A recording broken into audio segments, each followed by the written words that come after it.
Welcome to Vivid Vibes Podcast, where we talk about information for your soul's vibration. I'm Jaida. And I'm Lora. And on today's episode, I will be interviewing Jaida. Now, for our listeners, a little bit about her. Jaida is a yoga instructor, a light worker, and an advocate for worthiness and inner peace, and just a phenomenal person overall. So, Oh, thanks. you're welcome. Hi, Jaida. Hello. How are you today? I am excellent. Oh, Honestly, wonderful. I did my yoga this morning and some EFT, had a little cacao ceremony. I'm feeling good. Oh, great. Oh, good. Well, let's get into Yeah. this. I want to All ask right. you, how do you raise your vibration? Well, there are so many ways that I do that, honestly. It depends on the day. I don't really tend to do the same thing every day. I kind of just listen to my intuition and what my intuition wants that day. But the main way that I raise my soul's vibration is with my morning rituals. Um, so sometimes that involves dancing. Sometimes that involves like a cacao ceremony, meditation, yoga, EFT. There's so many different ways and expressing like uh, you know, hula hooping or just any type of expression, singing, playing ukulele, so many things. Yeah. Beautiful. That's beautiful. Things that just make you feel good. Yeah, exactly. Well, Because as Abraham Hicks says, feeling good is your job. That's our job. that's right. Oh, that's wonderful. All right. Well, then, Jada, how long have you been into metaphysical pursuits, things like of the esoteric nature? Well, let me think about that.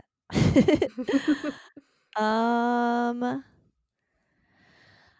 I guess Well, I started getting into astrology when I was in high school. I actually used to read my horoscope in the back of 17 magazine, so I guess that's probably what It started has it to all. begin somewhere. Yeah, right? So, I would just kinda read that for fun, and then I started learning about other people's, zodiac signs and just got really interested in astrology, so I guess astrology was kind of like my gateway drug to the metaphysical world.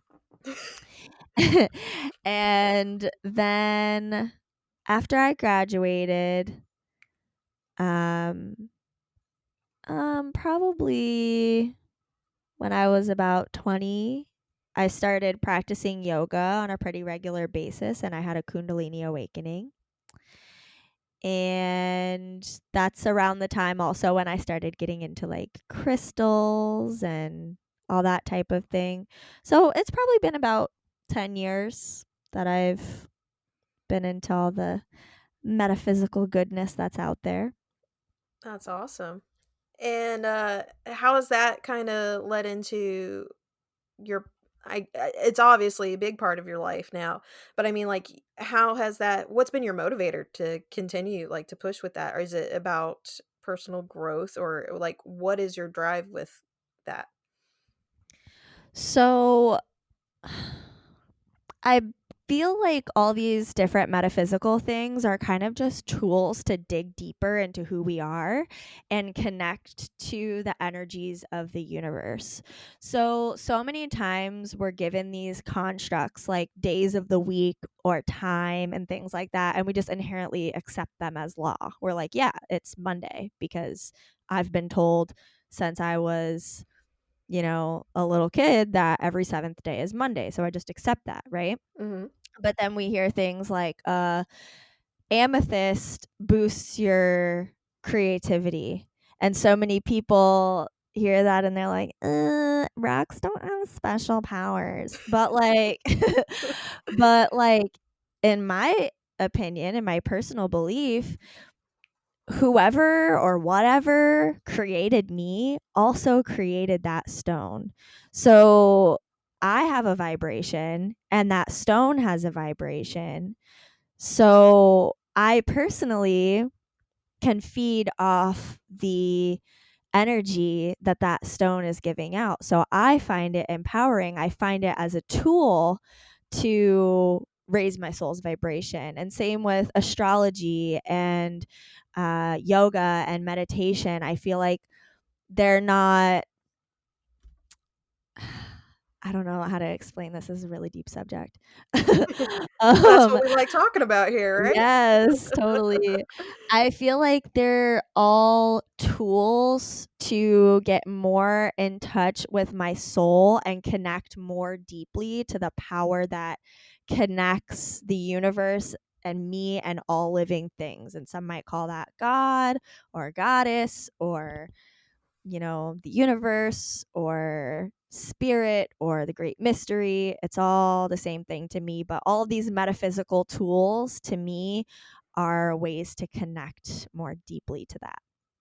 So I guess that's Beautiful. been my driving force. That's beautiful. I like that. Very Thanks. good. All right, well then, how long have you been teaching yoga? I have been teaching yoga since last year. So I'm still a pretty new yoga teacher. I did my yoga instructor certification in 2018, and it was something that I was kind of putting off for a little while. I couldn't, my logic couldn't justify it. That's the best way for me to explain why I was putting it off. Like my logic was like, nah, yoga instructors don't make any money. Herka derka. And but there was just some deep calling in my soul. I knew from the time that I had my Kundalini awakening and I felt my spine heal itself through the power of yoga. There was something that told me you are meant to help other people heal their own bodies. And so that calling just would not go away. And so I was going through a breakup and I decided to just listen to it. And I went by myself to India and I met up at my school there with my classmates who I'm still friends with some of them today. And yeah, I became a yoga teacher. That's awesome. Now, you mentioning the Kundalini awakening. Now, I myself am I'm fairly novice with yoga terminology. Can you explain that a little bit more? Like, Yeah, absolutely.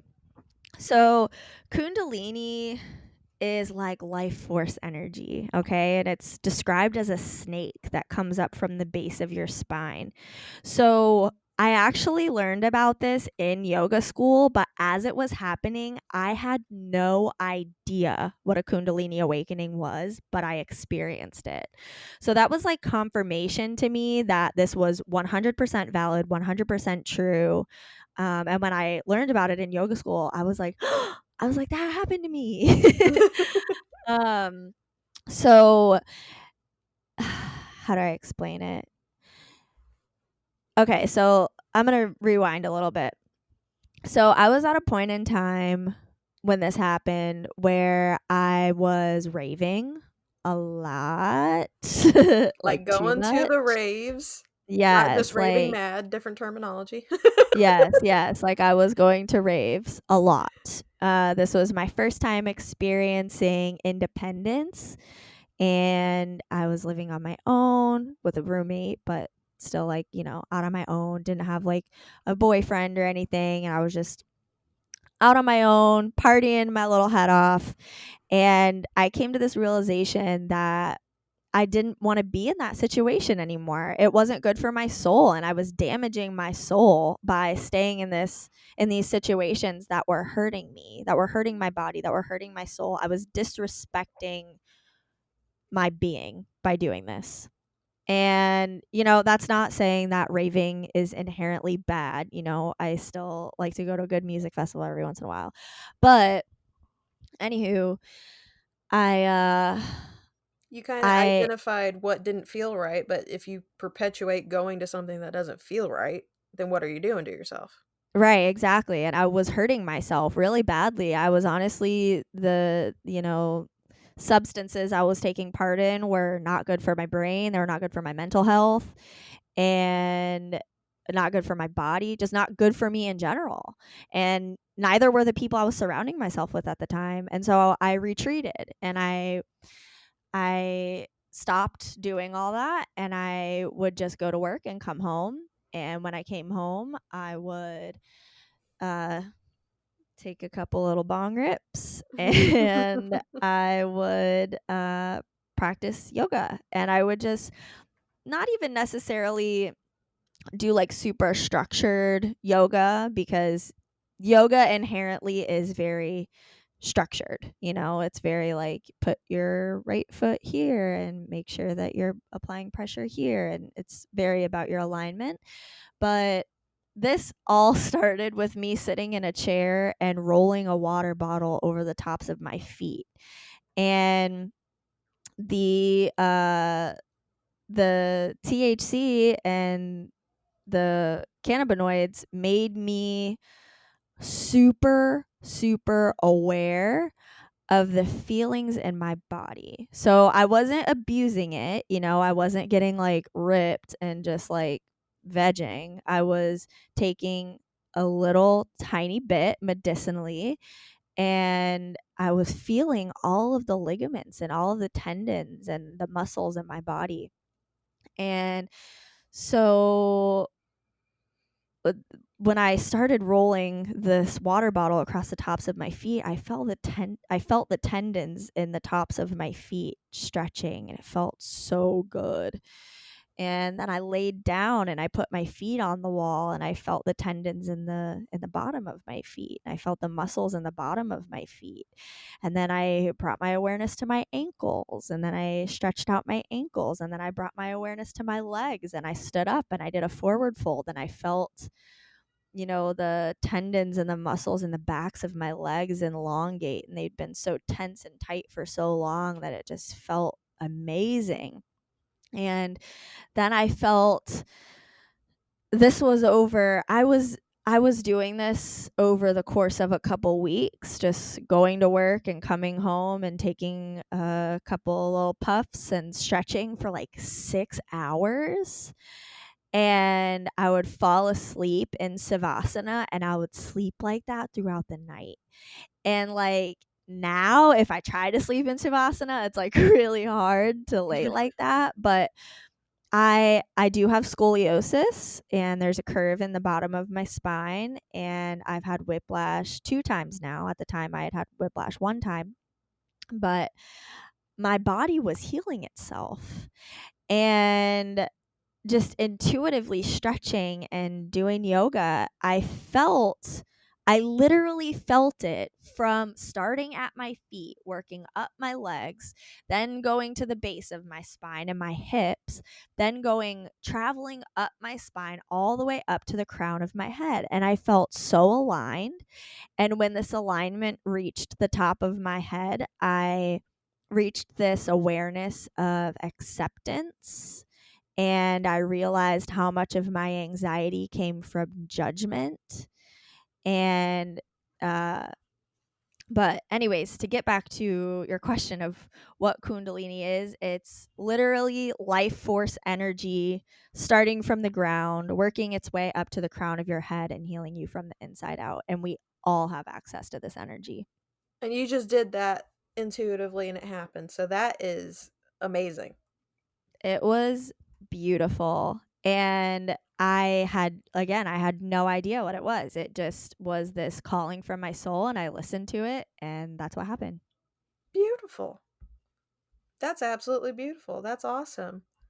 Yeah, Alright, it was life changing. that's fantastic. So that kinda led you now how long ago was that before you decided you needed to go to India and teach or learn Oh, how to God. teach? So longer than I care to admit. Our egos have this funny way of saying, like, no, like, you have to do things logically. So, um, at that same time, I also became aware of my energetic body. Actually, it was at the same exact time. I was dancing around in my living room to this song called Within You, Without You by the Beatles. And they're singing about how life flows on within you and without you. and there's this beautiful instrument in the background called a sitar, like Mhm. guitar with the C, and it's an Indian instrument, and it just like, oh my god, it like awoken something in my soul. Awakened, not awoken. It like awakened something in my soul, and I got up and I was dancing around, and I became aware of my energy body, and I felt my energy flowing from the core of me out through my fingertips. And Mhm. as I was dancing, I realized that it was a part of my soul's purpose to help people become aware of their spirit and their energy body and their ability to heal themselves. And it's weird because, like, talking about this right now, I feel like I'm kind of having some realizations. Ooh. Yeah. So, like, it's not even just about yoga, because yoga can be a little rigid in the way that it's structured. Don't get me wrong, I love yoga, and I feel like the discipline of yoga really ripples out into the rest of my life. But anyways, it was at this moment, dancing around and becoming aware of my aura, that I realized I am here to help people become aware of this spirit that we all have and this energy that we all have. And then, it kind of just planted this idea in my head of like, well, maybe I could teach people yoga. And it was just an idea at the time. So that was when I was 21 that happened. So it was like 2004, no, 2013. And after that, oh my God, I was so all over the place. So my moon sign is Pisces, and uh, a big Pisces trait is just kind of like fumbling around until you figure out like what that you need to listen to your soul, basically. So I was just fumbling around, and I was kind of debating. I was debating back and forth. I was negotiating with my intuition. I was letting my ego negotiate with my intuition. That's exactly what it was. I was this part of me that had been instilled through society of like, oh, you need to make a lot of money, was the driving force. And so through that, I had a short-lived career in sales. I was a server. I was a nail technician for a little bit. And I just was fumbling around in the dark because I was letting my ego steal the show. And then it kind of took this heartbreaking experience, going through this breakup, where my soul was like, no more, like, we are not doing this anymore. You're going to India, you're going to the birthplace of yoga. You're to learn this shit. So yeah, that's Wow. it was, and that happened in, I decided to go to India in 2017, and I went in 2018. So it was a while. Alright. It's a learning process, and you had to kinda go through your own evolution to get to that point, to where you are ready Absolutely. to just go for it. Totally. And like, even when I went, I didn't feel ready. Like, I don't think we're meant to feel necessarily ready, but I do think that it took me pushing out of my comfort zone. That comfort zone is the ego saying like, "Oh, this is safe. This is good. Like, just, have a little sales career and you can make good money, and that's fine." But at the end of the day, negotiating with your intuition is never the answer. Like, you don't have to negotiate with your intuition. You could just listen to it because it knows what's up. Like, your ego is a compilation of the stories you've been told from the time that you were 5 years old. Like, if you ask most 6 year olds what they want to be when they grow up, the majority of them will say things like doctor, lawyer, things like that, because they have learned by then that those professions make a lot of money. But if you ask a 3 year old what they want to be, they're going to say, astronaut, mermaid, I want to be a dinosaur. You know what I mean? Because they don't know about money yet. But anyways, your Mhm. intuition knows Oh, I what's up. agree. Yeah. Alright, well then, so when you went to India, what was your experience there while you were undergoing your yoga training? So I was there for a month, and that was my first time traveling by myself, at least out of the country, and not to like go meet family or anything. I'd gone on a cruise to Mexico with my ex, but that doesn't, I The don't really feel like that counts. I was literally in Mexico for like one day, and the majority of what I saw were like tourist attractions. But yeah, I was in India for a month. So I went from the comforts of home and the United States to Asia. And where I was pretty westernized. Like, it was like a city of yoga schools, basically. Mm, But it was definitely different. yeah, um, there were like cows in the streets and on the walking bridges. and they're holy there, so it's like they're not moving Yeah. them. 'Em, they're just there. Yeah, and everybody thinks like that it's just cows, but it's actually all animals. So like there were monkeys everywhere, there were dogs everywhere. I only saw one domesticated dog the whole time I was there, and I probably saw like 100 dogs. Oh, wow. Yeah. So, there were dogs everywhere, there was monkeys everywhere, it was just chaos. There was, like, I remember one day I was on this walking bridge that went over, the Ganges River, or the locals call it the River Ganga, and, there was a bull, and the bull got irritated that there were so many people around it, Ooh. and it just started, like, bucking. Ooh. Oh, Yeah, no. and yeah, so that happened. Oh, Jesus. That was scary, yeah. So, that was an experience. There are, like, no traffic laws there, people just honk a lot. That's, like, but, the weird thing is I never saw roadkill there.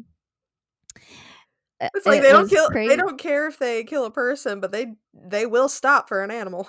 Right? Like, but the cool thing is there were no traffic laws, like, it did seem like chaos, but the thing that made it all work was that no matter how much people yelled at each other, like, the cab drivers did yell at each other and stuff, and the tuk-tuk drivers and everything, but it was like there was this mutual understanding that everybody cared about the well-being of the people around them. Like, there was all this chaos of, like, there literally, Laura, no stop signs. Like, that's what it Mm, was like. Like, an intersection was just there, wow. and you just Okay. approached it with caution and honked a lot as you went through it. Like, yeah. So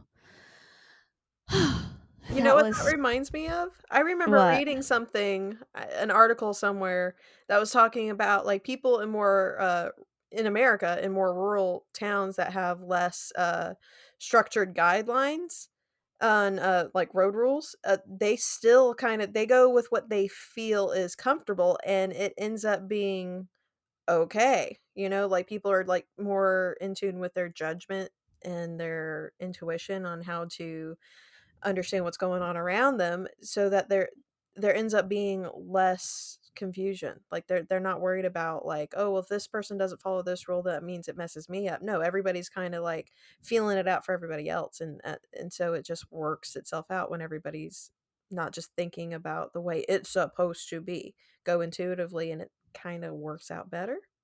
Yeah, absolutely. And like people were just, I don't know, it was like beautiful chaos. That's the best way I can describe Rishikesh.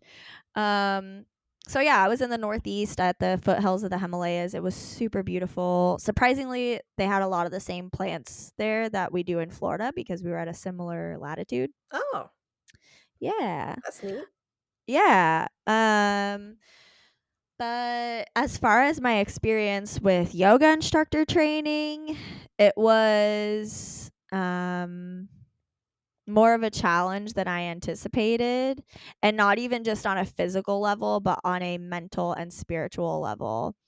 I didn't realize how much I was going to release when I went into it. I thought like, "Oh, yeah, I'm just going to learn a lot about yoga. It's going to be great." But I learned a lot about myself, and it was going from practicing yoga once every other day or so to practicing yoga for 4 hours a day that made me release emotional things that I was holding on to that I didn't realize I was holding on to. So by moving our bodies, we inherently let go of trauma that we're holding on to in our tissues, because we 100% hold all of our trauma, all of our limiting beliefs, and all of that in our bodies. So I let go of a lot of things there. Wow. Yeah, That's awesome. That's amazing to be able to go through that experience, to have that, like, I'm here, I'm doing this, and then not expecting it, but to just like, wow, it's like everything's kind of coming together and aligning. You're like, you're gonna go through all this right now here and learn this and release it. Like, absolutely. that's awesome. Absolutely. It was more than I bargained for. So then with that, that kind of leads into the next thing I want to ask you about, like, how has yoga and meditation helped you with anxiety? Oh man. Oh man. Okay. um so first I just want to start by saying that our brains are not designed to keep us happy.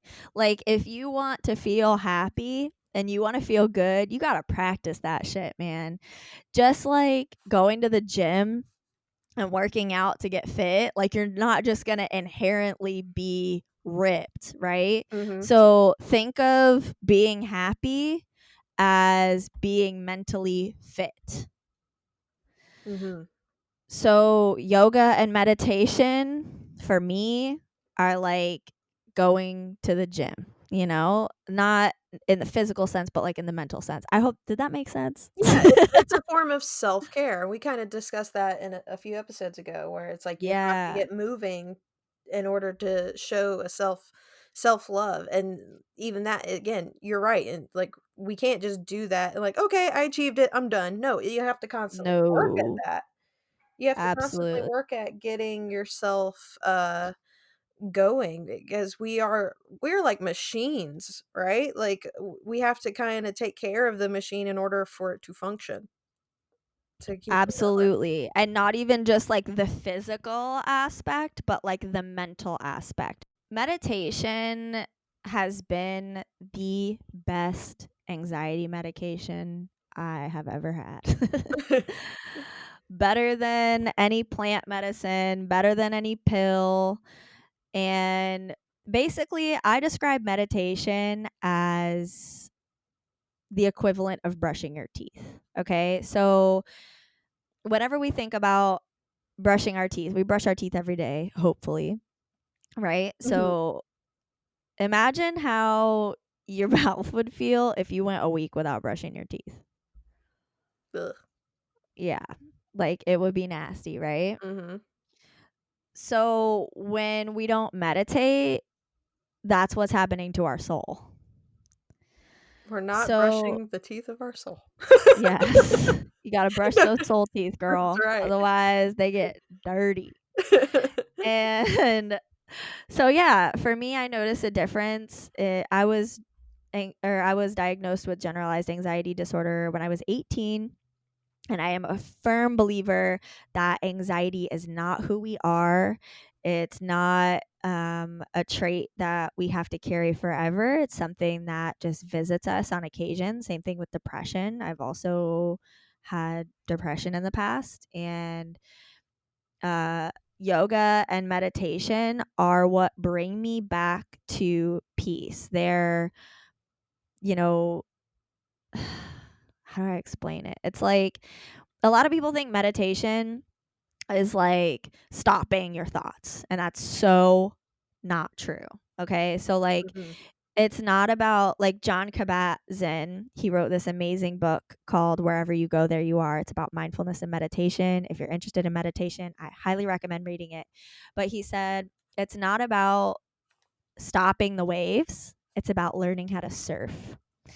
So, whenever we're meditating, it's about letting our thoughts come and letting them go and finding that stillness in the center. So, yoga and meditation more so, and the meditative aspects of yoga get me in touch with the very core of my being. And the very core of all of our being is peaceful, loving energy. And yoga and meditation have like I can't even put it into words how amazing and helpful they've been for my anxiety because it literally, Laura, used to be so crippling. Like I could not make decisions. I couldn't stay in a job for longer than 3 weeks. I couldn't like stay in relationships. I couldn't stay in friendships without my anxiety just taking over. Like it was so bad. And then when I learned how to access that peaceful energy within myself, and I continue practicing that, it really just ripples out into the rest of my life and makes my life brighter and That's happier. beautiful.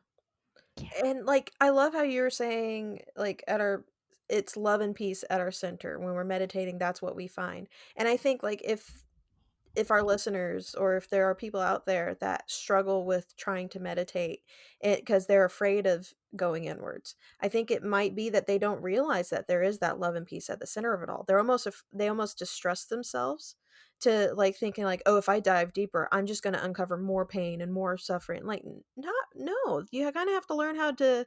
This is that opportunity. Meditation is that tool to help you find what you've forgotten, find that level of love and peace within yourself.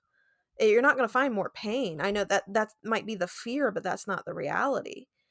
Well, and even if you do find more pain, because you might before you get to that very core, which is Yeah. peaceful, loving energy, but if you do find more pain, it's okay. Because I think a lot of people go into a meditation practice thinking, I'm going to feel great after this. And Mm. then they're disappointed when they find that after their first meditation session, they don't feel great. They're like, oh shit, that was hard. Oh yeah. And it's okay. Like it's so normal to meditate and the first few times feel angry or feel upset. And the fact that you're feeling those things means that you are releasing those things. It's when we resist those emotions that we invite them to amplify. So, Yeah.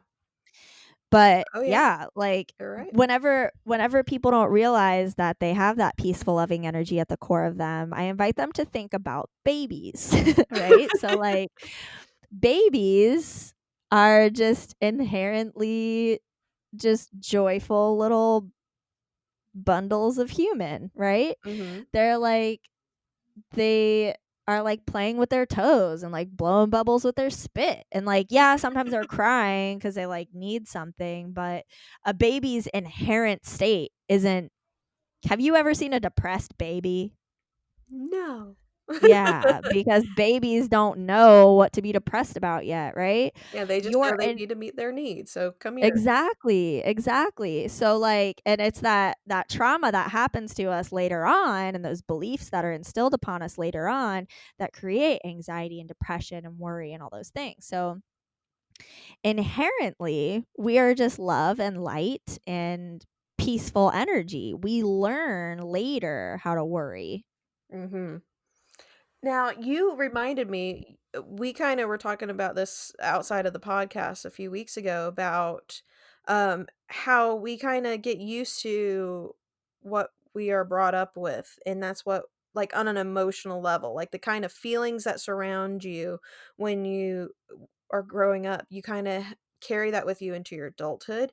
And you reminded me how, like, something I kind of had to work through and identify is that I didn't realize that I grew up with this isolating feeling of loneliness and that, like, I got comfortable and with being uncomfortable and accepting kind of like darker emotions more, and I looked at it like, oh, I'm deep and dark and brooding, look at me, like, and I enjoyed that. And something that I realized through talking with you and working through it on my own is figuring out how, oh my gosh, that is what I was kind of, I realized that is what I got used to. So even now as an adult, like, I'm being okay with the dark stuff. I'm okay with the heavier emotions. I enjoy them. And I'm viewing that as kind of like learning, that is learning how to love. Not just learning how to love one aspect of myself, not just the happy go lucky aspects. It's also learning how to love the darker, deeper aspects. But not only sinking one way or the other, learning how to harmonize both ends of the spectrum and finding this love in the center of it all to bring deeper peace. Absolutely. So I feel like what you're talking about as far as like the emotions that you grew up with and how we kind of reenact those to feel a sense of comfort kind of goes back to emotional addiction. Yes, So, exactly. Yes. yeah, so this is a concept that I learned from Nicole LaPera. She is known as the holistic psychologist. You guys probably follow her on Instagram, and if you don't, you should. Um, but she has a video about emotional addiction, and it's about how we can literally get addicted to an emotion. And when I saw this video, it made so much sense to me because for the longest time I would listen to sad melancholy music because I just enjoyed being sad, and I didn't know why I enjoyed being sad. I just liked it. And so basically, the concept is that your brain gets used to the chemical release that's happening in your brain when you experience these emotions, and you get addicted to that feeling. Mhm. So, by looking at it that way, I was able to look at that sadness that I, for some odd reason, it was suffering, it was suffering. I was putting myself through suffering on purpose to experience this emotional hit. And by looking at it objectively and realizing, like, okay, wait, this kind of goes against the whole feeling good is your job thing. Mhm. And it's different than feeling sadness because I felt sad about something that was happening. This was sadness that I was self inflicting in order to experience because I was addicted to it. So there is a difference between feeling sadness because you're experiencing something that's making you sad in your life and experiencing sadness or anger or whatever because you are self inflicting that emotion. They're two different things. Mhm. So I realized that, and then I said, why am I making myself suffer? Feeling good is your job. Feeling good is my job. So why would I continue making myself suffer? That doesn't make any fucking sense. So I looked at that part of myself and I said, you know what, self, I love you, but like, you can't be listening to John Mayer for 3 days anymore because when you do that, you get real sad and then you don't do anything and you're not being your soul's highest evolvement when you're just staying stuck in these suffering cycles. So, yeah, I just kind of had to take a look at that. And that ultimately led me to take a look at my musical choices because music is a lot of the times the way that we experience emotion Mhm. and that we dive deeper into different emotions. And now I have several different playlists Mhm. that that bring up different emotions for me and emotions that I want to experience because they feed my soul. So I have one called Soul Food, and it's just songs that remind me that like it's okay to be happy and that I'm a being of light and I'm a miracle made up out of particles and, all these beautiful things. Yeah. And yeah. So I definitely think there's a difference though between experiencing every emotion that you're feeling and loving that emotion in order to, learn from it and let it pass, and indulging in suffering. Mhm. They're two different things. Yeah. And yeah, when you showed me that, you sent me that video, and I Yeah. watched it, and it totally did make sense. And I recognized, like, holy shit, that's what I've been doing to myself. That's why I've been feeling like crap because I want to feel like crap. Holy crap. Yes. And then you realize, like, oh wow, like my brain isn't playing tricks against me. I'm training it to do this shit. Like, Mhm. And it's like you're you know? on a survival note, I can get it because it's like your brain is wanting to thrive regardless of the situation that you're in. So if all you are surrounded with is like these negative feelings, well, guess what? Let's learn to get adjusted to these feelings because this is how we're going to survive. And that's where the addiction comes in, is because like now you associate like this is how I live, this is how I have to live, so it has to be around this particular emotion. So I mean, Right. it made And if total there sense. if there is anybody listening who feels like, oh, well, being depressed is who I am. Being depressed is not who you are. I'm sorry if that sounds a little harsh, but it's like, why would you be put here to suffer? You are not put here to suffer. You're put here to experience life. And Mhm, sometimes life has its challenges, Sometimes we're faced with challenges that are not fair and that no human should have to experience. But at the end of the day, it is your choice whether you let those experiences govern your life and cause you endless suffering, or whether you love and accept yourself and you move forward. mhm. That's all Oh, yeah. you. I agree with that because yes, there is going to be pain. That is what we're in the physical dimension. This is like one of the few dimensions you can actually experience pain. So there is an element to that where yes, we're going to go through that, but yeah, no, that is not all we are meant to go through. That is not all we are. That does not define us. It is an element. Depression, anxiety, and those things are an element to our existence, but they do not define us. No, definitely not. And like, I feel like there's almost this trend happening of like the sad boy trend, Mhm. with like different rappers, and it's like cool to be sad. Like, no. Well, I mean, I think It's that's almost like not. a argument against toxic masculinity. So, Oh, yeah, well, I mean, maybe. okay. So I'm not saying that feeling it's wrong to feel sad. I'm not saying that. Like if you are sad about something that's happening in your life, okay. Go Feel your through it. emotions. Emotions are okay. It's okay to cry. It's okay to feel. Feelings are good. Mhm, But if your inherent state all the time is sadness, you're doing yourself an injustice. You're doing your life an injustice. And I understand some people do have a chemical imbalance in their brain that it, it really messes with their mental health. And maybe in those cases, Western medicine does step in.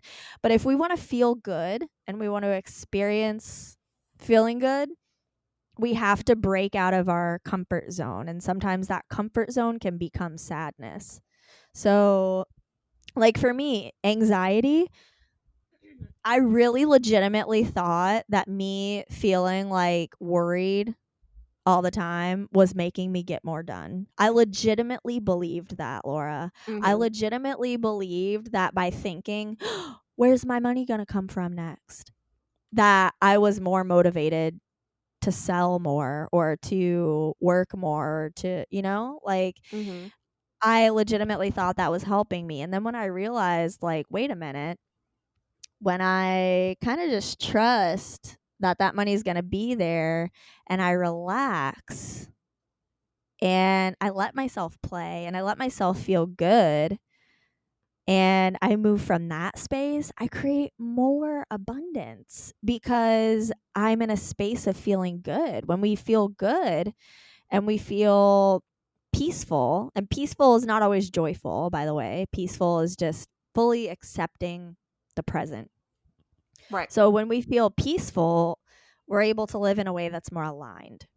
So, what I'm saying about the whole sad boy thing is that, yes, absolutely, it's okay to feel all of your emotions. You don't have to hide your emotions, but being inherently sad all the time is not healthy.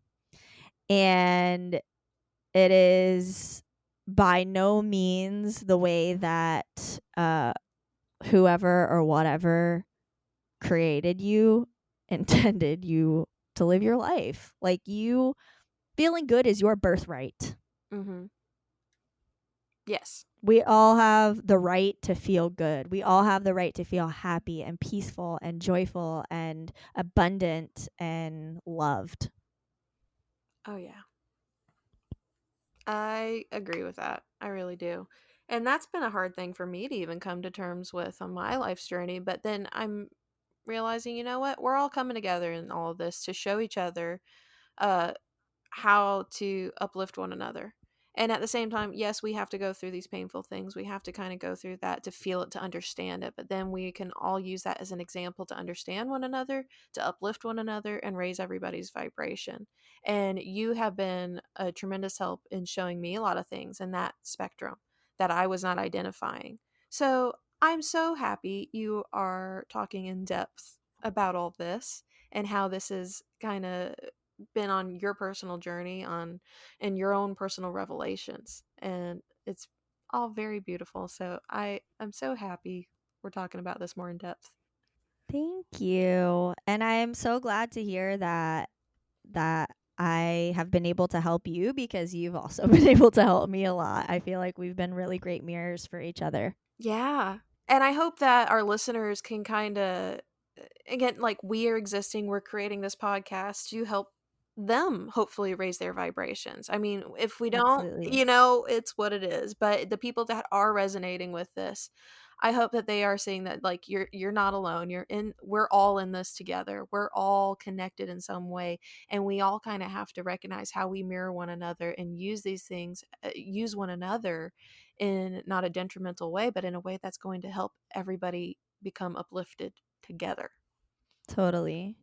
And like what you were saying just a little bit ago, I feel like kind of reflects back to worthiness Mhm. and deciding that you are worth what you desire, because that's always the first step in all of this, right? Like Mhm.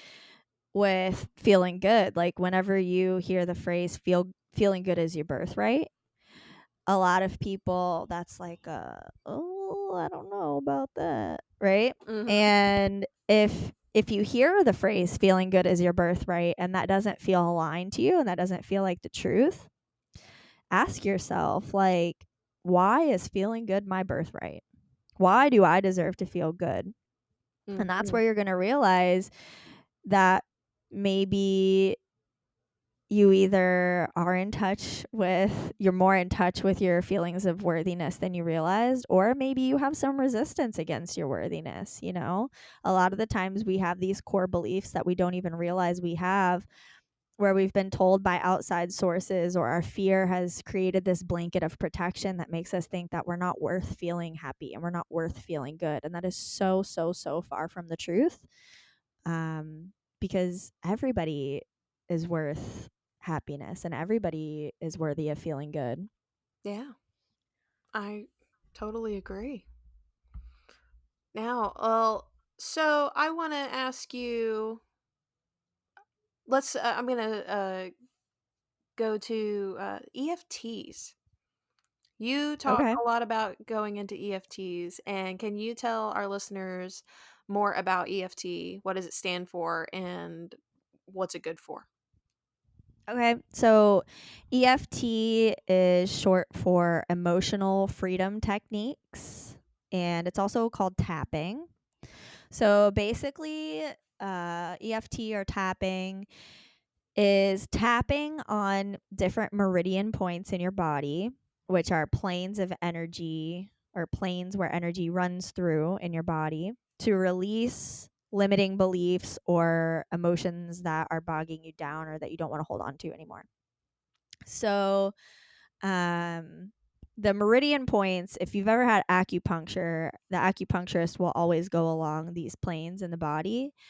And uh, like I said, they're where energy flow. So you've got several different meridian points that you tap on. You tap on the top of the head, in between the eyes, just above the eyebrows, on the temples, directly under the eyes, under the pupils, below the nose and above the top lip, under the bottom lip and above the chin. So kind of like in that little indentation, under your collarbones, under your arm, and then you hit your wrists together, and you also hit the pinky side of your hand. So if you want a more in-depth description on that, you can go to my Instagram at Jaida Yogini, JAIDAYOGINI.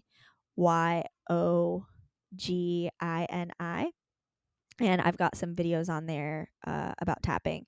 But basically, tapping has been such a huge blessing in my life. I learned about it um, like a couple months ago, I guess, a few months ago. Mhm. And I can't even begin to explain what a huge blessing it's been in my life. It's like it's like the fast version of meditation or therapy. Mhm. it it like so it starts with you leaning into the feeling that you're feeling. It may be anger, sadness, or it may be a limiting belief or an ailment or whatever it is, and you lean into it and you rate it. So let's say we're tapping on worthiness and you feeling really self-conscious and unworthy of love. And so you lean into that feeling and you let it completely consume you and you rate it on a scale of 1 to 10. So let's say this feeling starts at an 8. Usually by the end of the tapping session, it'll have gone down to like a 3. And sometimes it'll go from like an 8 to a 5, and then you do the tapping session again. It'll go from like a 5 to a 2 or a 5 to a 1. Um, but yeah, it's been super helpful. I actually did a little painting after I first started practicing EFT because I started doing it around my money beliefs. A lot of us have beliefs about money, like money is what do you think? Money grows on trees and like things like that. That ultimately that's what's preventing us from making money. So I started doing tappings on that. I started doing tappings on worthiness. I started doing tappings on anxiety and all these different kinds of things. And I did a painting where I was like sitting in easy pose or just like sitting Indian style. And uh, I just painted all these like clouds of color around me because it literally I could feel a vibrational shift immediately after each session. It like immediately raises your vibration. You and I have done tapping a couple of times Yes.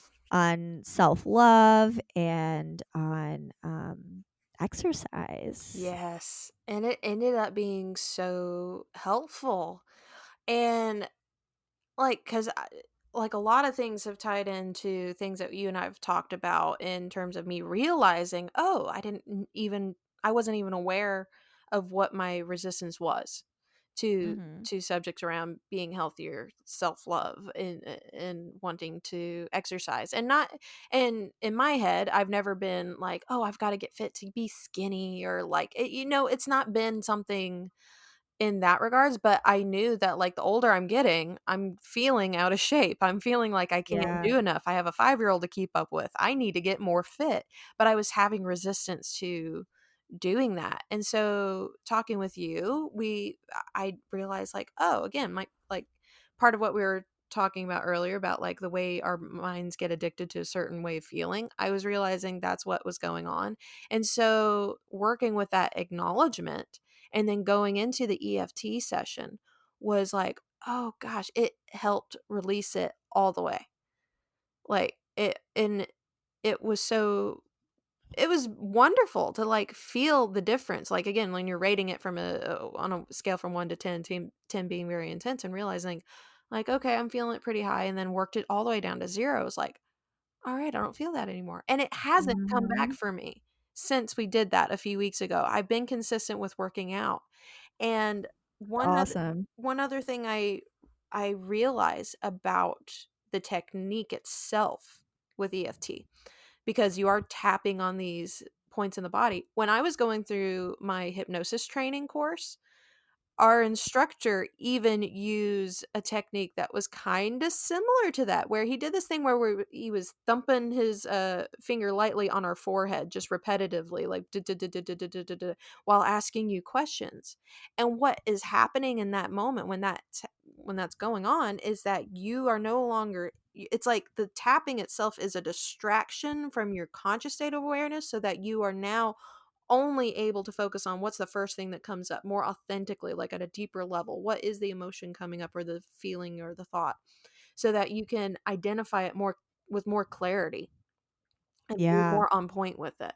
And so I love being able to see the connections between different methodologies, like between the hypnosis and connecting that to the EFT and seeing how it all works and how it all comes together. They're just various tools that are that can be so useful to anybody. Yeah, absolutely. It's really interesting what you said too about how it hasn't come back up for you since you did that, because it's really like we're when we're tapping, we're sending a signal to the body, like we're saying, "Hey, I'm ready to let this go." And the way that we're doing that is not by, sometimes with affirmations, we can kind of just sometimes we're spiritual bypassing and we don't even realize it. And spiritual bypassing is when you try to just skip over an emotion and replace it with happiness, right? Mhm. Or joy or peace or whatever. And the reason I believe that EFT works so well is because we start with fully leaning into the emotion. We are Mhm. fully acknowledging it. And something actually really amazing happened. I was doing a session with my cousin and I was guiding her through an EFT session. And uh, I asked her to lean into a feeling that she was experiencing and rate it. And she said it was a 5. And I said, really, really try to, let it overwhelm you. Like, really, really feel it. And she said, it's gone. I said, what do you mean it's gone? She said, it's just left. Like, I don't feel it anymore. And I said, well, in the past, whenever this whenever this feeling got really bad, were you resisting it? And she said, yeah. And I said, wow, that's so cool. Like, you literally took the emotions power away, or this worries power away, by letting yourself feel it. Yeah, When you let yourself feel it, it just passed. When you resist it, that's the it pain. grew. Yeah. Resistance is So, the pain. Don't resist. yes, exactly. It's like when you are resisting, that's what's inviting things to amplify. Yeah. Oh, man. This has been a phenomenal episode. I'm so glad Yeah, that we've gone more in depth on all these things and that our listeners can get to know you a little more in depth as well, because I love having this focus, and you are a wonderful person with so much with a gift of information and knowledge that I've learned so much just by knowing you less than a year. Oh my gosh, not aw, thanks, Laura. I've learned a lot from you too, honestly. Yeah. It's been a great experience being able to be in find yourself in alignment with somebody that you can learn from and teach, Yes. and like to go that back and forth and that mirroring aspect. And I hope that our listeners again can kind of see that or feel that and find that in some reflection of their own life. Absolutely. I've really Yeah. been, like, really focused on mirroring a lot lately too, and realizing that every time someone else everybody's our mirror. Like, anytime someone else is bringing up a feeling in us, that's because of something that's going on within us. It's not because of something that's going on within them. And whenever you look at someone else's success and you say, wow, like, how did she do that? That's because there's a part of your soul that's saying, I can do that too. Or whenever you're looking at someone and you're saying, oh my God, she is so bad at that. Why is she so bad at that?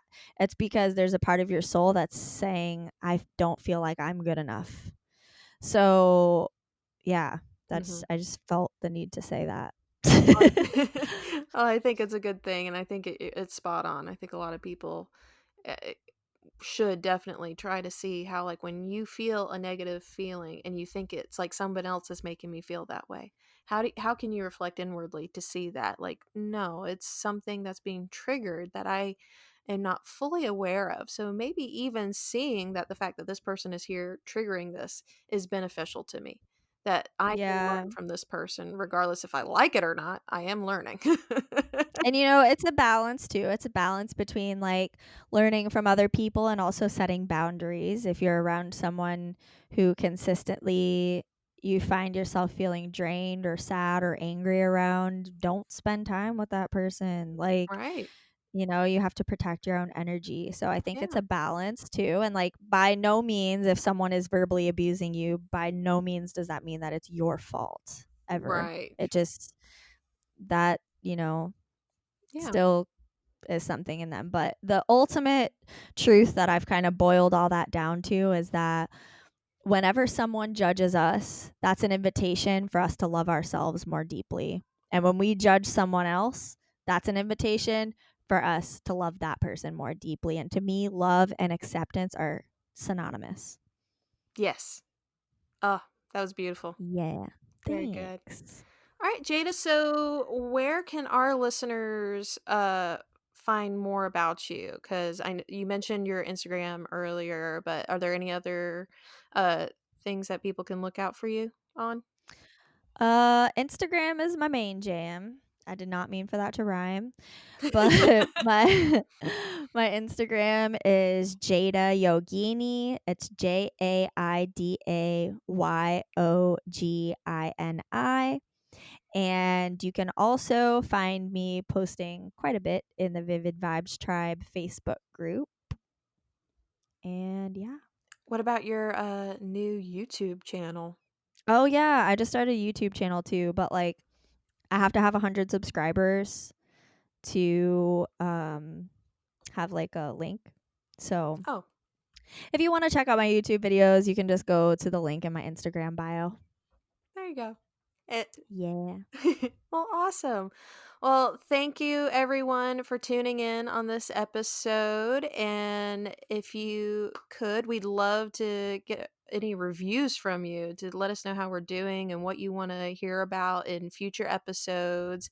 And you can also go on Facebook and join our Vivid Vibes tribe to get more exclusive content and unique posts and share a little bit more about yourself or even ask us questions after the episode is done.